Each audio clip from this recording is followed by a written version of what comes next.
तिनके खिले हो बाबा घासीदास। कोरामा हमरो तिनके खिले हो बाबा घासीदास। कोरामा हमरो तिनके खिले हो बाबा घासीदास। कोरामा हमरो तिनके खिले हो बाबा घासीदास। सतनम सार है पाए दुलार है राखे हवे विश्वास। सतनम सार है पाए दुलार है राखे हवे विश्वास। कोरामा हमरो तिनके खिले हो गुरु घासीदास। कोरामा हमरो तिनके खिले हो बाबा घासीदास।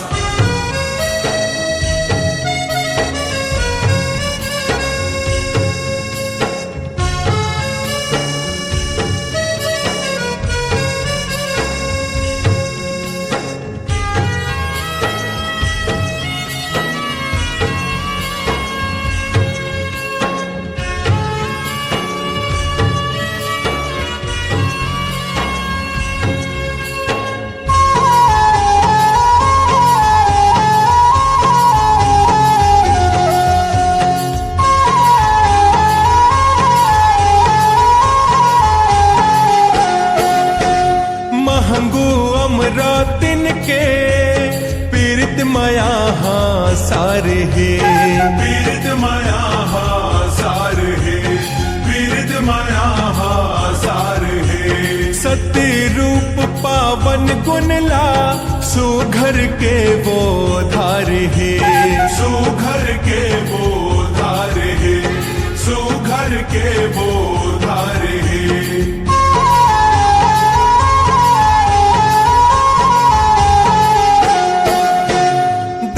धर्म अवदान ला करम माऊ तारे है। करम माऊ तार है। करम माऊ तार है। सतपुरुष ला दोनों झन हृदय माँ बैठार है। हृदय माँ बैठार है। हृदय माँ बैठार है। आत्म ज्ञान में बसे है सतनाम मन मा जगाए आस। आत्म ज्ञान में बसे है सतनाम मन मा जगाए आस। कोरामा हमरो तिनके खिले हो गुरु घासीदास। कोरामा हमरो तिनके खिले हो बाबा घासीदास।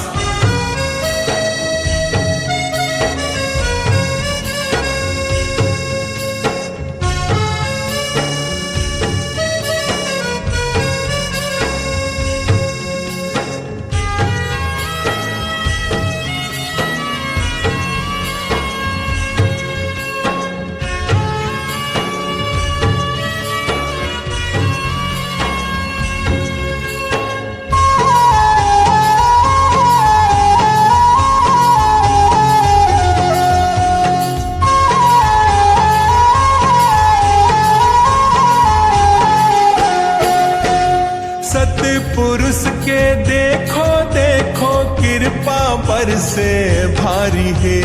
कृपा बरसे भारी है। कृपा बरसे भारी है। हमरा तिनके ओदरा ले बाबा लिए अवतारी है।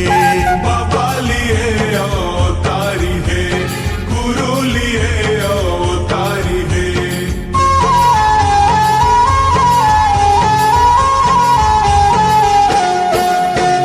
सातो बहिनी मन तन मन ले जतन करे बड़ भारी है। जतन करे बड़ भारी है। जतन करे बड़ भारी है। पंथी नाचे गाए बजाए ये जगह बलिहारी है। ये जगह बलिहारी है। ये जगह बलिहारी है।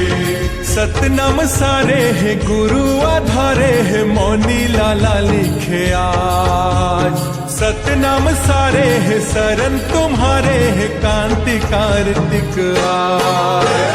कोरा मामरो तिनके खेले हो गुरु घासीदास, कोरा मामरो तिनके खेले हो बाबा घासीदास। सतनम सार है पाए दुलार है राखे हवे विश्वास।